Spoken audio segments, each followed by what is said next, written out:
The Israeli military's allowed airdrops to resume in Gaza, but aid agencies say they're just a grotesque distraction that won't stop starvation. The global outrage is growing around Gaza, but hopes of an imminent ceasefire are not, and children are dying daily because of a lack of food. Pressure is mounting on governments around the world, including here in New Zealand, to take a stronger stand. And a warning, Juliet Speedy's story contains confronting images. A tiny baby wrapped not in a swaddle, but in a burial shroud. My 5-month-old daughter died of malnutrition due to a lack of baby formula, the closure of the crossing and the ban on the entry of baby formula. With my daughter's death, many will follow. After nearly 2 years of bombs and bullets, there's now another killer in Gaza: starvation. Day after day, the world is watching these horrifying images of starving Palestinians. The UN says almost a third of Gazans are not eating for days. I don't know what you would call it other than mass starvation. And it's man-made. And that's very clear. The UN says nearly 60,000 civilians have died so far, 70% of them women and children. Israel is under intense pressure to ease restrictions and blockades. But Israel and its supporters in New Zealand say the aid agencies are the problem. The aid's not getting through, not because the Israelis are holding it up, but because it's being held up by UN agencies and other aid agencies on the Gaza side of the border.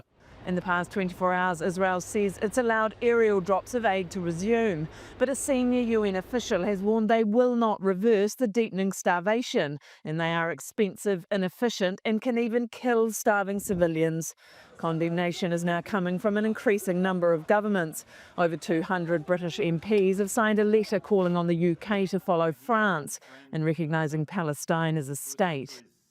Israel supporter Donald Trump has been met with protests on a visit to Scotland, but he'd already made it clear what he thought of Emmanuel Macron's support of Palestinian statehood. Here's the good news: what he says doesn't matter. The statement doesn't carry any weight. New Zealand won't recognise it as a state yet, but says it supports the establishment of a Palestinian state. Our long-standing position is that it's a matter of when, not if. And for right here, right now, what we have to do and what many other countries in the West have been calling for is we need an immediate ceasefire. I know this government's anxious to avoid criticism from the Trump administration. I think it's probably unavoidable. And politics is not about soft options. Sometimes you have to take options which are sensible and robust, even if it offends some traditional allies. America is not a disinterested player. It's committed to one side in this conflict. We are not. The situation is now increasingly being described as a genocide. This UK surgeon just back from Gaza. I would like our government to be recognising that there is a genocide being carried out, recognising there are multiple war crimes being committed daily. Now it's time for us to go further and even press ahead of the pack, to be in the front line of nations, saying to Israel, listen, you're starving a population here.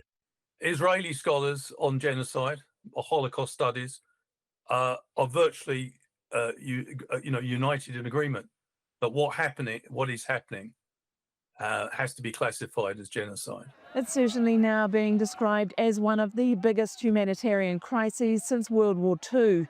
Children now born into a war zone and lives ended when they've only just begun.